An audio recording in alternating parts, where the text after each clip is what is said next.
Welcome to episode 46 of the Cash Flow Connections podcast. The topic for today is how Mathew Owens supercharges his self-directed retirement with 68% annual returns. That's right. Today, we're going to talk about one of my favorite topics to discuss on the podcast, which is self-directed retirement. As many of you know, I'm a huge proponent of these type of accounts. They are essentially retirement accounts which allow you to invest in anything, including private equity real estate, while maintaining the tax advantage status. So very favorable for a variety of reasons, including the flexibility and the control you have over your own investment funds. I think they are truly the most underutilized financial tool in the US. And if you get started early enough, they have the capacity to significantly change your entire financial outlook, particularly as it relates to retirement. So today we have a very experienced guest who has really done a lot in different types of real estate, but he also has a background as an accountant and really thoroughly understands these tax advantaged accounts. But perhaps more importantly than that, he is willing to share some of these secrets that he has learned throughout his career absolutely for free on the show, so you better buckle up. So today we're going to discuss how you can potentially get around some of the income limits for contributions when it comes to IRAs. This is definitely something that's a hindrance for a lot of investors. We're also going to discuss how Matt has been able to leverage his existing funds in his retirement with his ability to raise capital so he can literally 4x his annual returns, which is really incredible. And we're going to talk about some of the different options out there and what Matt really thinks of each of them. So there's, traditional IRAs, Roth IRAs, solo Ks, SEP IRAs, etc. We're going to talk about each of those plans and which one would be beneficial in certain circumstances. I have personally paid thousands of dollars going to seminars to learn about this topic, but it's all available for you for free because that's really what we are all about on the program. Now, also, I have a pretty exciting announcement, which is that the speaking lineups for Freedom Fest, which is taking place in July 11th through the 14th, has just been announced, and there is at least one major bombshell I wanted to share with you. I was actually asked to be on a panel to discuss an upcoming movie about the housing bubble in 2008, which I'm really excited about. The movie centers on some of the Austrian economists that really predicted the crash and what their thoughts are about going forward as well. But here's the thing. Here is a list of the people that are going to be on the panel with me. Peter Schiff, Doug Casey, Jim Rogers, David Tice, and Gina Lofton. The whole thing is being moderated by Gene Epstein. I'm going to go ahead and just let you pause it and rewind it and listen to that list again because it's going to take a second to sink in.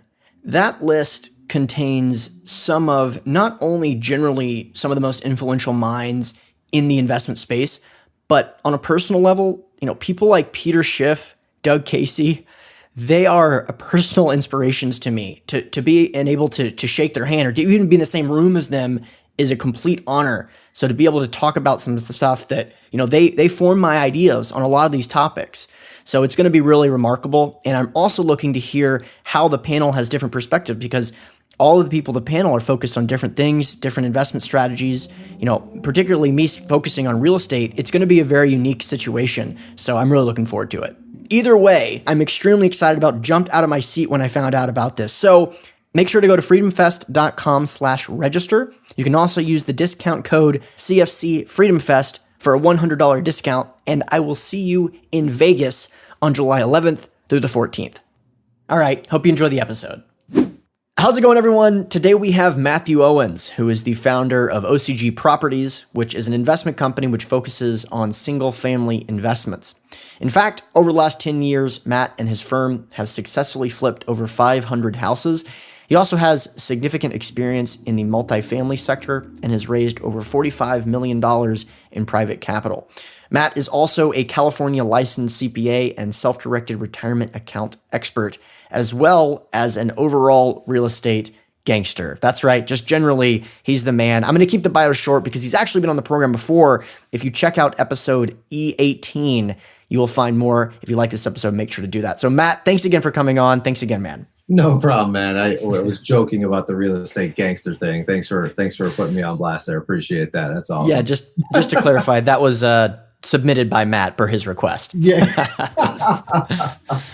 Nice. So, Matt, we definitely want to talk about self-directed retirement accounts today. This is something that you and I have talked about a lot on the program. We've had other guests talk about it, but just for the new listeners out there, let's start from a big picture and we can get into some of the details that I know the CPA side of you definitely wants to talk about. So from a big picture, self-direct retirement, what is it about? What can you invest in through these types of accounts?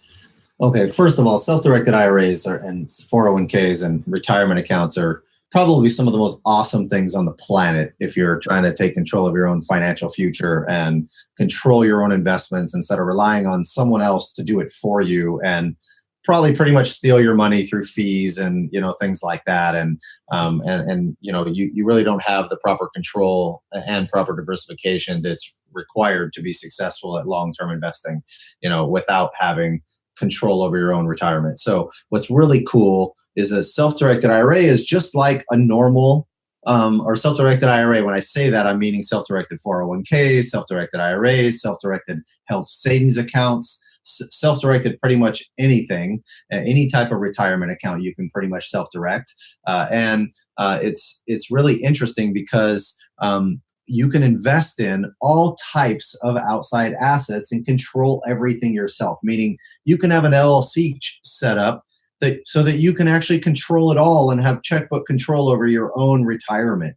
It's really, really amazing, all the different facets you can do, from real estate to stock to gold and different bullion and stuff like that. You can pretty much invest in anything you want. Stocks, you can invest in other businesses. There's all types of things that you can invest in, and you're really only limited to a couple of things like life insurance and collectibles and that type of thing.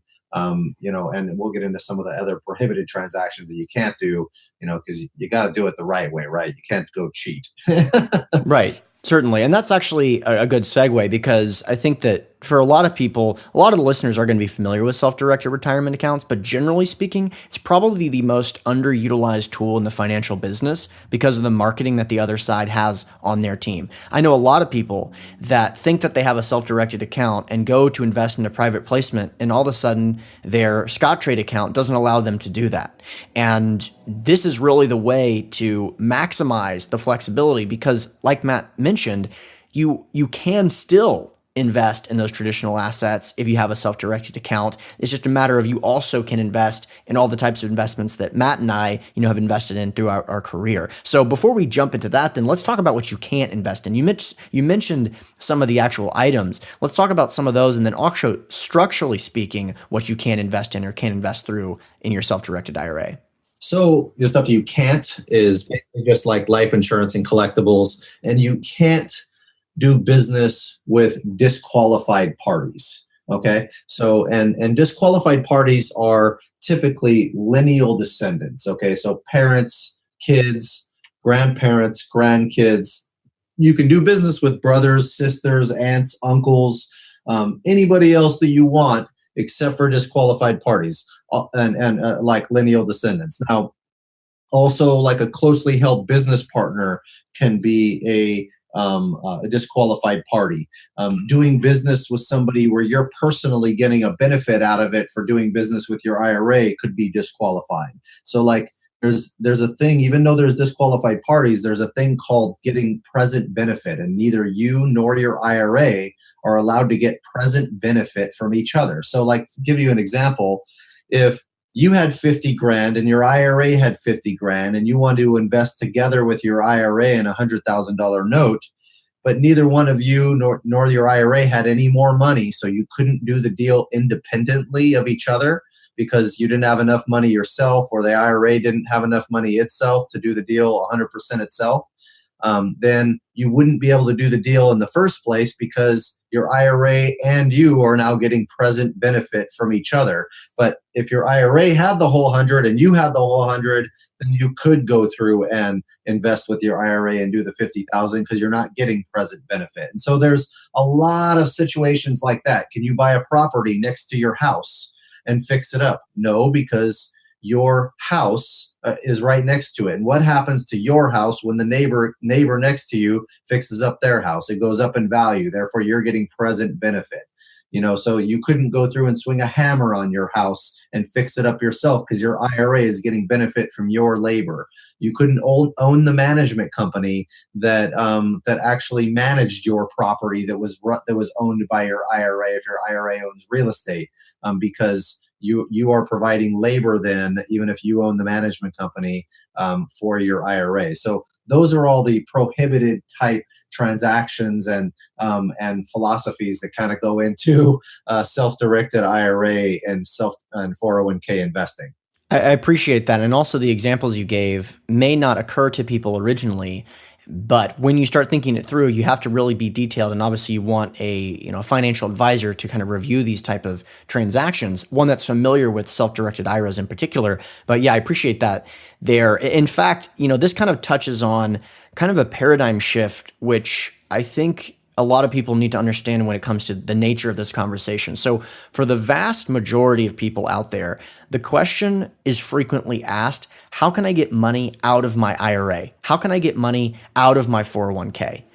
If you are slightly starting to be more knowledgeable and more sophisticated when it comes to investing, that is the opposite of the way that you should be thinking about these accounts. These are advantaged accounts. These are tax advantage accounts. So rather than thinking, man, how do I need to get all this money out of my 401k? What you need to be thinking is, how can I supercharge these accounts to really maximize the potential while I'm taking advantage of the flexibility with all of these other investment opportunities? So I really think that's a paradigm shift that people should be considering. And I think that in this conversation, you'll understand how lucrative it can be to really maximize those accounts and how you can do that. So obviously the IRAs are probably the most common or frequently talked about. So let's talk about, first of all, the difference between the traditional IRAs and the Roth IRAs real quick. Mm-hmm. Okay, so a Roth IRA, typically you're taxed now when you actually earn the money from your paycheck. You don't get a deduction for it now, but all of the earnings inside of a Roth IRA or Roth 401k, which you can have too, are taxed now, and then all the interest is taxed when you pull, or it's never taxed. So once it's in there, all the interest you earn on it is never going to be taxed unless, of course, the government decides to steal more money from us, which we all know could occur. Now, so right now, Roth 401ks, all the interest is not taxed. In a traditional 401k or IRA, it's all not taxed now. You get a deduction for it when you put it in now, but when you pull it out, when you retire, you're going to pay tax on that amount. And I think the better method, in my eyes, is dependent on what you think or what your tax rate is now and how much benefit it's going to give you for doing a deduction right now, but also what you think the long-term growth of that money is going to be. If you think the tax consequences of that long-term growth of that money is going to be much less, then you want to put as much money into these accounts as possible. And in reality, if you look at the compounding effects of tax-free interest inside your retirement account, it's unbelievable what it can do for you in the long run. And in a traditional account, I would much more rather invest in a Roth than a traditional account and start building that, especially if it's a Roth 401k, because you could put massive amounts of money, especially if you're self-employed, into Roth 401ks. And even pump that up even further with salary dividend, or with the salary profit split with your retirement account. So yeah, you're touching on something. So rather than save that for later in the conversation, let's get into it because it's definitely a clear delineation. One of the potential challenges with IRAs is that the contribution limits are relatively low. So with an IRA 2018, if you're under 50, the contribution limit is $5,500 per year. Okay, there's also some income limitations on that as well. So again, 2018, if you're making $120,000 a year, it starts to phase out, meaning you can make a smaller and smaller contribution until you make $135,000 a year, at which point you can't contribute if you're a single filer. For married couples, it starts to phase out at $189,000 and is completely phased out at $199,000. That's for couples in 2018. Again, not tax advice. This is just based on the research that I have done. But with 401ks, there's a really, really different structure out there which allows you to truly maximize these contributions. So let's talk about the 401ks and how that really works. Matt, you were just touching on it earlier, but just kind of circle back from a big picture. Okay, I think this 401k topic is probably one of the most interesting pieces of this, because it allows you some really cool strategies. So, and I have to talk about a couple of taxes in order to talk about the benefits of the 401k. But the first piece is regarding the contribution. So if you are, if you have a 401k, obviously you can contribute, $18,000 plus to your 401k on an annual basis for your personal contribution. Okay. If you are, and you have a solo 401k, this is if you're self-employed, and you can get a solo 401k and you can contribute 25% of whatever you pay yourself in a salary. So if you go pay yourself $100,000 in a salary each year, then you're going through and you can put in another $25,000 into your 401k on top of your another $18,000 contribution. So you're literally looking at like a $43,000 contribution right there, plus your IRA contributions, plus a health savings account contribution if you're married, up to $6,750. But this is how you get much larger amounts of money into your account. And this is on a per person basis. You can do the same thing for your wife if she's self-employed with you or something along those lines, or employees and things like that, to get more money into retirement vehicles. And so keep in mind, like, the 401k is probably one of the most awesome things for the fact that in an IRA, when you borrow money, when your IRA and your retirement accounts have the ability to borrow money. But in an IRA, when an IRA borrows the money, say I want to buy a house for $100,000 and borrow $60,000 of it from someone else or from a bank, then my IRA would go and buy the property for $100,000, borrow the $60,000. But I would have to pay tax on the net income attributable to the debt piece that I pay, that I use. So if I use 60% of the money was debt, on the net income, I got to pay 60% of that income is taxable at your individual income tax rate. So you're looking at basically a portion of that getting taxed. Now you get depreciation benefits against it and things like that as well. So when you're investing in real estate, so you're in a good spot there. However, when you borrow money inside of a 401k, you don't have that debt tax. It's called unrelated debt financed income tax, UDFI. And basically, you don't have that inside a 401k. So you can borrow all the money you want and leverage all you want in a 401k or a Roth 401k, for example, which even be better, and never have to actually go through and pay tax on that money. Now, there's one other tax, which is a business income tax. You're not allowed to run a business inside your own 401k. So no flipping properties consistently, no running businesses out of your actual, 401k, because it's taxed at like the trust tax rates, which are, very, very high, and you want to avoid that. But the 401k is so awesome because of the lack of taxability on borrowed funds, the bigger amounts you can put into this stuff. You can have a Roth component to your 401k as well. This is what I use for my very high yielding investments. If I have a multifamily that's a value add multifamily that I know it's going to take me a year or 2 years, and I'm going to go through and have someone else do all the work for me, then I'm going to make sure that is inside my 401k, so that way all the profits of that deal go back into my 401k long term. It's an unbelievable strategy for growth. And the idea behind it is to actually build enough capital inside of it so that the cash flow retires you, not the traditional method of thinking where you got to keep building it to get to X point because you're never going to develop enough cash flow off of it to retire. So it's got to deplete until you die broke.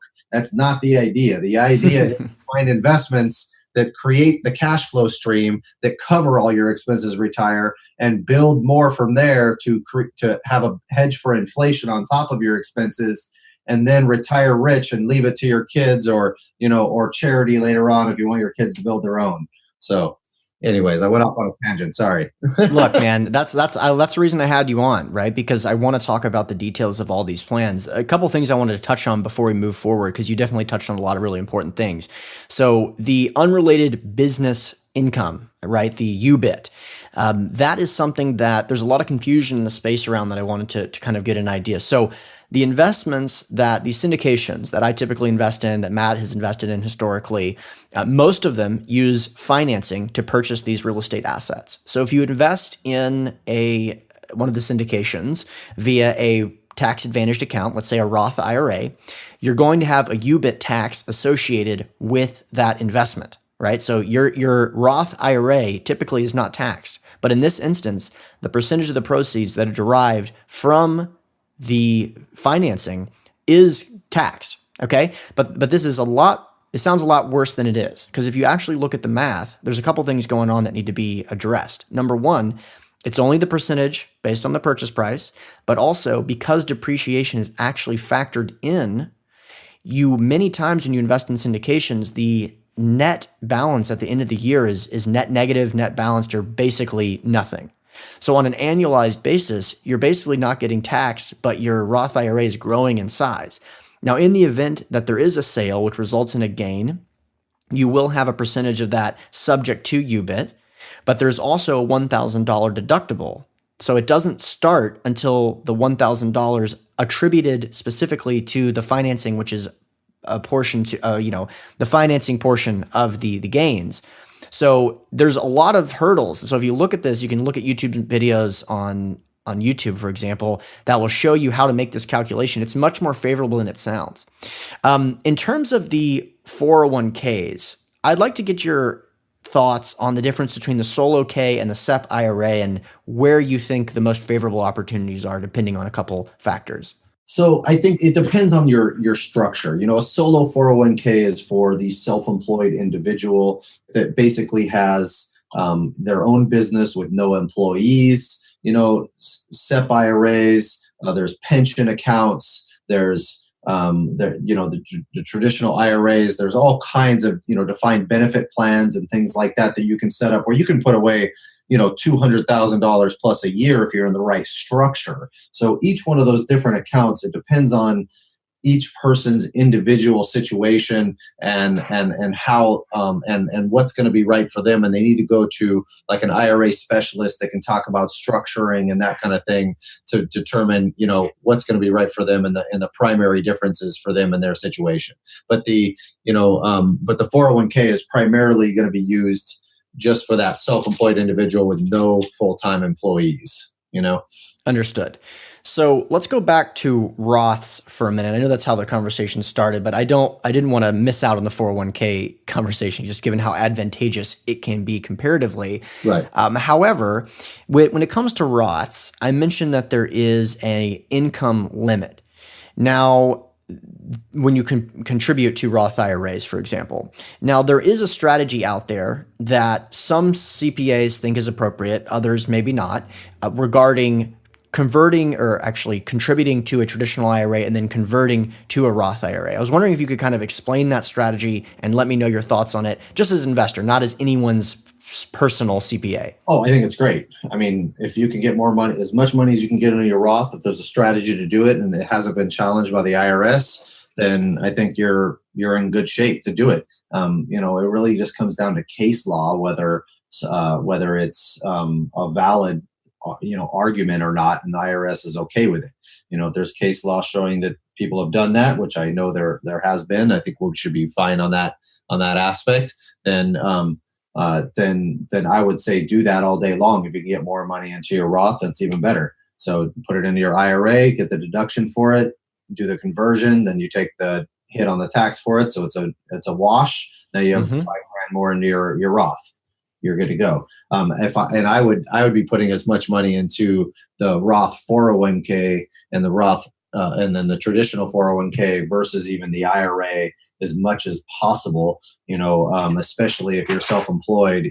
W-2 earners have a harder time doing that, but talk to specialists that specialize in this and see how you can do this to do it. Because, a lot of times when you work for someone else, they don't allow what's called an in-service transfer for you to roll it into a self-directed account and get it into your own 401k, but where you control it. It's really really kind of messed up that they're like, nope, as long as you live with us, you have to put your money with us. and let this other monopoly prevail over us, So kind of hilarious, Right. But anyway. Definitely. I agree. There's also some other bonuses for Roth IRAs in particular.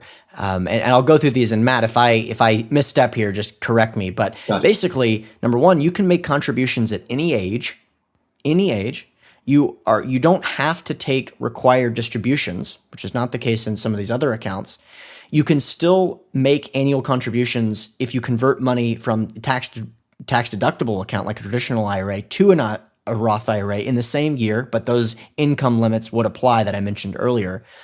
And this is what's really mind blowing. You can actually take a distribution at any time without paying tax or a penalty as long as you take out your contribution. Like you can take a distribution to yourself, which is a contribution. So what I mean by this is that if you invest $40,000 and it turns into $60,000, you can withdraw the $40,000 as long as you keep the original contribution in there. Is that correct? Or excuse me, as long as you keep the contribution, so the gains are still in there. Is that correct? Yeah, that's right. Okay. Yeah, they should still be all in there. Yeah, you're taking out the original contribution first, I believe. So correct. That is awesome. And there's a lot of flexibility with those, which is why they're so popular. And they don't require as much financial know-how in terms of some of the other accounts. Right. So you mentioned something at the beginning that I definitely want to get your thoughts on, which is checkbook control IRAs. First of all, explain what that means, and then what are your thoughts on that for most people out there? So normally when you are investing in self-directing your retirement, so you can invest it in whatever you want to invest in versus the traditional stocks, bonds, mutual funds, and things like that. When you're with a Fidelity or Schwab, that's pretty much the investments you can invest in. When you have a self-directed account, you can invest in all those other aspects we talked about earlier, like real estate and other syndications and things like that, right? And so in a self-directed when you set up a normal self-directed account, there's usually custodians that are very similar to the Fidelity and Schwab, except they have a fee that is disclosed to you up front versus hidden to you in trades. And it's usually a small flat upfront fee, and you transfer all your funds over to them. And then whenever you want to invest in something, you do what's called a bidirection letter. It's like one form that you say, hey, IRA custodian, please send these funds over to this closing for this transaction. And here's all the paperwork or the promissory note or the closing documents or whatever that goes with that. And you send it to the IRA custodian. They say, okay, no problem. Hey, I'm missing this document, or, oh, hey, everything's okay. No problem. Your transaction is getting processed within usually 24 hours, and they go send it out to the custodian, and get it taken care of that way. And then when you want to pay off the loan or sell it, you got to do the same thing and have them sign all the documents or communicate with them every single time to fund the deal and make sure that all the stuff's in there. And they usually charge you, depending on the custodian. There's some custodians like Entrust and Equity Trust and some of the other larger ones. They can have different fee structures, like where they charge you based on the amount of assets you have in your account, or they charge you based on the dollar figure of money you have in there versus a small flat fee, which a lot of the better ones, in my opinion, do. And now I'm not saying that Entrust and Equity Trust don't have their value. They absolutely do. They've been around the longest. I'm just saying, look at the fee structures for your individual situation before you actually decide on a specific custodian, and I believe those companies to be really good companies as well. I don't mean to pick on them.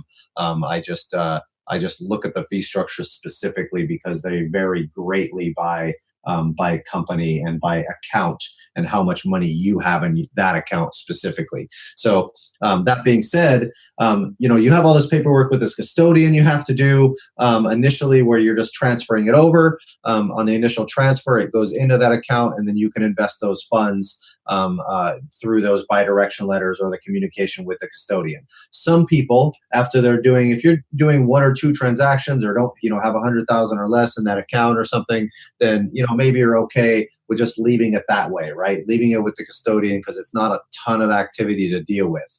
There are a lot of investors that have $1 million or 500,000 or one, or even complete control over their investment, where they can cut checks and do all that kind of stuff back and forth themselves, like if they own a property. And so they want to have more control. And so what they do is they set up an LLC that is owned by the IRA. Now, this is not something you can go set up through LegalZoom. You have to have an attorney go write it so that it has the right legal wording in there, that is specialty wording, because it's owned by the IRA and you are the manager of that LLC. You are not the owner of that LLC. You and your IRA are completely separate entities. And so in that case, when you're dealing with this, the LLC is its own entity, that your IRA is buying shares of that LLC. So now it owns that LLC. So any funds that you put in there is now the IRA's LLC, but you are the manager. And now you can open up a bank account, cut checks because you're the manager of that LLC. You can buy properties inside of it. You can invest in syndications. You can track everything inside of it. You can cut checks. This is good for a lot of property ownership because there's like utility bills and mortgage payments and, insurance bills and property taxes and all kinds of other little things and repairs that could occur that you got to cut checks for. And a lot of times the custodians will charge you, $15 fees every time they got to cut a check, So it starts to add up after a period of time, or after X amount of checks per year, they'll usually cut those, or usually after 12 deposits a year, they'll also start charging you for deposit fees. So that's why it's much better sometimes to have it into another account or have your management company paying for all those things instead, if you don't have one of those accounts or one of those checkbook controlled LLCs set up. So does that make sense? I know it's a long-winded answer, but it was kind of important to kind of go through the different aspects and show you what the reasoning is behind it. It's really for the control, better fee structure, so you're not getting charged all these fees, and not have to go back and forth, especially if you have a lot of money in that account. You can completely control it. You sign the releases and things like that versus your custodian, that type of thing. Totally. And I think the key there is that at the beginning of this conversation, I said, these are really special accounts. These are tax advantaged accounts. You want to protect their integrity. So if you have a structure like this, you have much more flexibility, you have much more control, and you don't have a third party saying, this is a good idea. Basically, your custodian will say, hey, this is, they may say, look, you're about to make a mistake, which could challenge this tax advantage account's nature. So if you don't have that, you're able to, yes, the transactions can move more quickly, but you may make a mistake that may challenge it. So it's just something to be very cautious about. Now, there's a lot of people that are flipping houses. We talked about this briefly. Let's get an idea of where you think it's appropriate in terms of flipping houses inside an IRA. You have a flipping business. Are you actually conducting a business within your IRA? If you have a flipping business on the side, what are your thoughts on how to balance that? So see, that's a very tough thing to do, I think, too, because so I have not read the case law on this, but according to people that I've talked to that have read the case law, so it depends on a couple of factors. One, how often you're doing it, inside and out. Like me, I'm a full-time flipper. I flip 5 to 10 houses a month every month. I've been doing it for 10 years. That's not easy for me to say that if I flip houses inside my IRA, that I'm not running a business inside my IRA or my 401k. So because I do it outside of it, I'd have to typically hold, and I've done this before, held a property for rental purposes for 1 year, then realize the long-term capital gains associated for that. And, I buy it, renovate it, tenant it, wait, a year, basically, from my purchase. I'm renting it out, and then I'm selling it long term. Now, I don't plan this. It does not necessarily plan to sell it, but it's all about the intent. If I had planned to sell it necessarily, then it might be considered a flip, right? So it's all about your intent associated with it. My intent is to rent it, and I'm proving that through the rental. And then in the long term, I'm going through and reselling it and just realizing those capital gains faster, but I do it on a smaller scale. I like to invest in outside ventures like larger multifamilies that are not associated with that, or debt where I can leverage my investment and make a higher return as well, versus necessarily flipping inside my 401k just because of the danger associated with it and what it looks like to maybe an uneducated IRS auditor or something doesn't understand what I do. Does that make sense? Yeah, absolutely. It's just balancing that scale, what's appropriate, how large the IRA is, how willing you are to put yourself in that position. Very much like you, I am a huge fan of the Roth IRA. I think it makes a lot more sense, especially if you have access to favorable investments because the growth is tax-free. So when someone comes to me and says they have a traditional IRA, my first instinct is to say you should convert that. Number one, you convert it to a self-directed IRA right now, and you should probably roll that into a Roth IRA. But of course, everything is more complicated than that.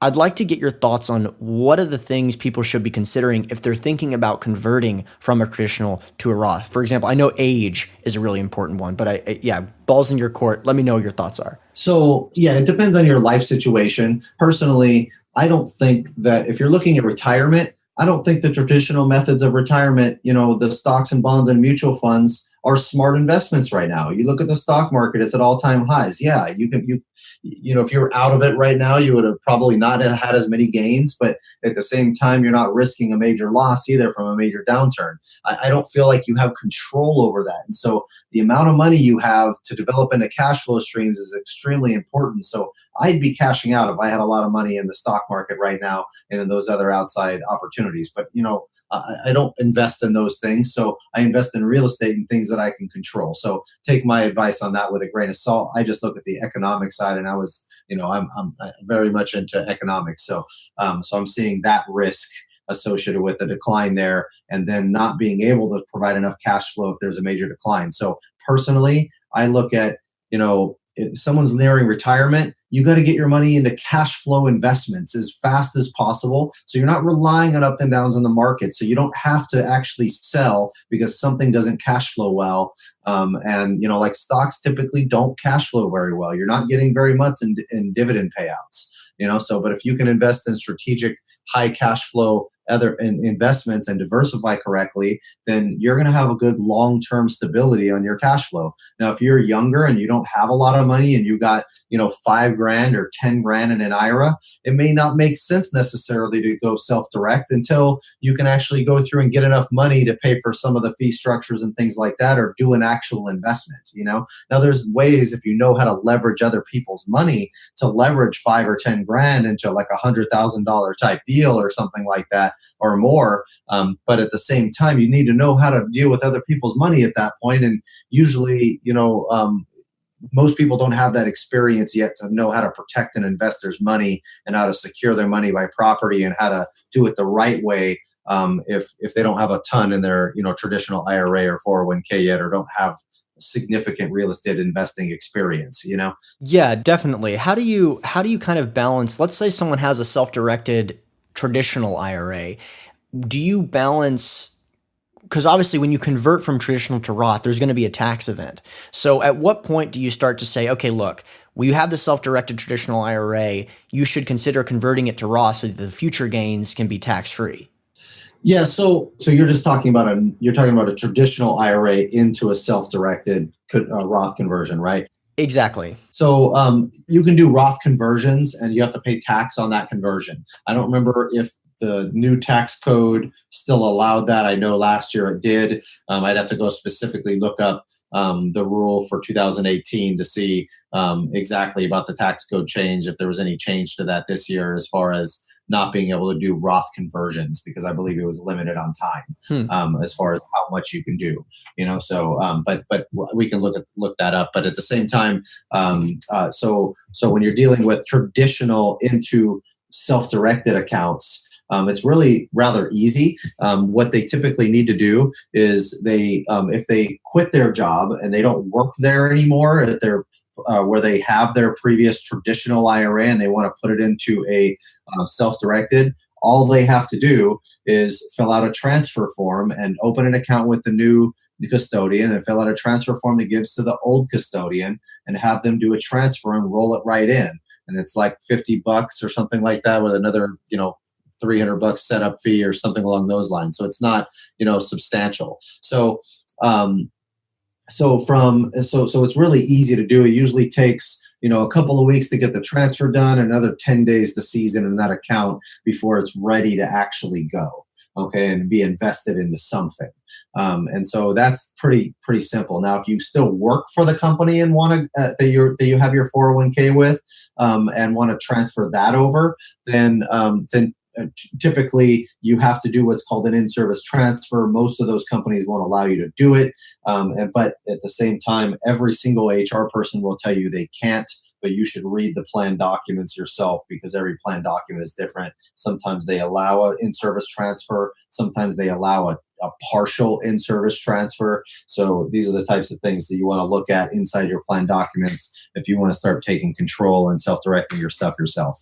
Cool. Which you definitely should look into, especially if you're listening to this podcast, because you have access to some really great opportunities out there. Now, let's talk about the gravy. I would like you to share an example of a deal structure where you felt like you were really able to maximize your contribution to your self-directed retirement account, maximize the protection as well as the return profile. So you want an example of, explain that one more time? Yeah. So an example of like a deal that you've done, you've seen a client do where you felt like they really maximized the potential of these retirement accounts, whether it be leveraging via debt or purchasing via equity and doing some kind of workaround, whatever you think is like a good explanation of kind of the summation of this conversation. I got you. So I'm sorry, Hunter, I'm going to blow your return on investment out of the water for a second, just to show great. the power of this. So I know we're all trying to sell 4% return on investment here, but this is the type of thing that happens. So, so listen, this is a structure. This is a deal that I just did that I thought was like awesome. I was just super proud of myself for this one, of course. So, I have to explain it away. So I did a loan recently to a flipper for 12% at one point for $500,000, which is a 14% annualized return. So 1% of the loan amount every 6 months. And so that's a 14% annualized return. So on my $500,000, I made basically $70,000, okay, at 14%. Now, I had all my money invested inside my 401k except for $50,000.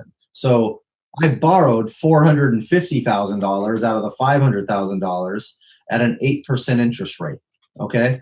So out of that money, I paid $36,000 to my client on that money. And that means I netted $34,000 in profit on my $50,000 investment, which is a 68% interest rate on my money.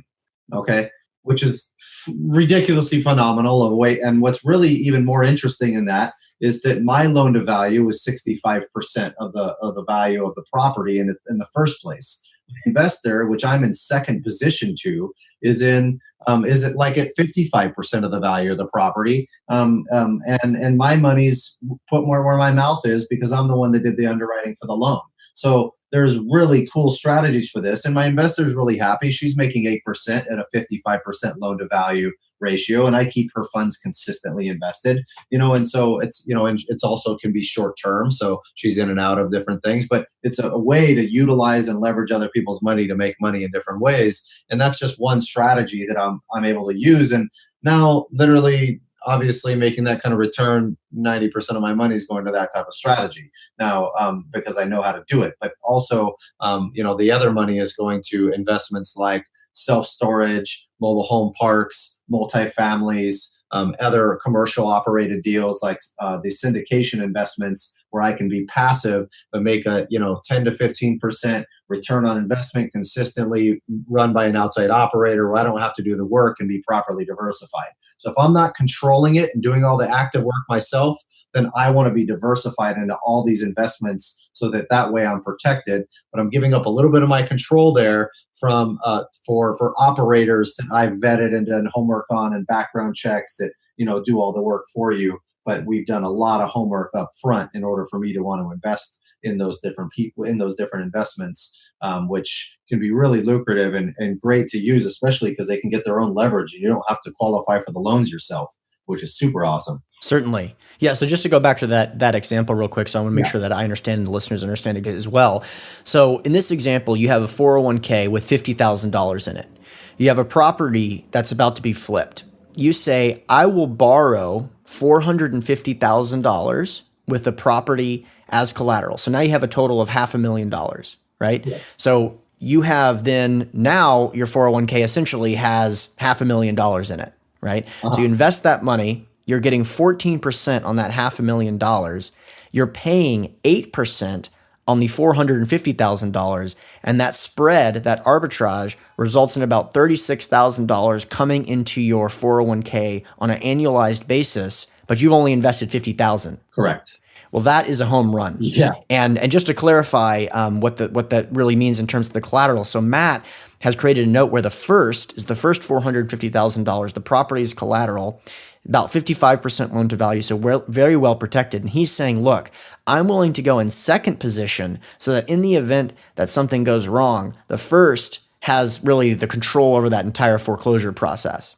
So he's really putting his expertise on the line. He's putting his capital on the line. He's also saying, I'll go in second position. But boy, that Roth IRA, that 401k is getting absolutely supercharged. And that is really, what's available out there with a combination of the use of these self-directed accounts, the 401k, the solo K, or the SEP IRA, and, taking the use of debt as an instrument to create maximal flexibility. So I think it's a brilliant way to do that. And I really appreciate you sharing that story. And I know that we got to run in a second. So Matt, do me a favor and let the listeners know how they can learn more about your firm and get in touch with you. Yeah, no problem. My company is OCG Properties. Website is ocgproperties.com. And if you guys email me, you guys can email me at invest@ocgproperties.com. Basically, I just help people with investments. I invest in single family, multifamily, notes, and syndications. And, sit down with clients and go over their individual situation and just try to help them. I don't charge for that type of service, but, I just like helping people on that side of things. And if I can make money with people, then great. And we have a lot of resources and operations and, do quite a bit. We've been doing this for 10 years. So it's a lot more fun than doing accounting. And I'd like to, Hunter, I'd like to end with one final thought, if that's okay. Go ahead. Taxation is theft, bro. Taxation is theft. Listen, I think that's the attitude that everyone wants, right? When you're working with someone. So you used to be a CPA, you're trying to keep their money in their pockets, not give it to the government. Now you're doing the same thing via these self-directed accounts. So that's a very fair way to end the conversation. Thanks again for coming on, Matt. No problem. All right. All right, listeners, thanks for checking out the episode. As always, the contact information for our guest will be available in the show notes page, which is hosted on SoundCloud, iTunes, and Stitcher. Don't forget, if you want access to some of the free goodies that I'm talking about at the beginning of these episodes, like free ebooks, weekly investor emails, and articles about some of the most important investment-related topics, make sure that you have created an account with CFC because this stuff is automatically available. You can do this by going to cashflowconnections.com and signing up as an accredited investor. Of course, if you have any questions, feel free to email me at hunterthompson@cashflowconnections.com. Thanks again.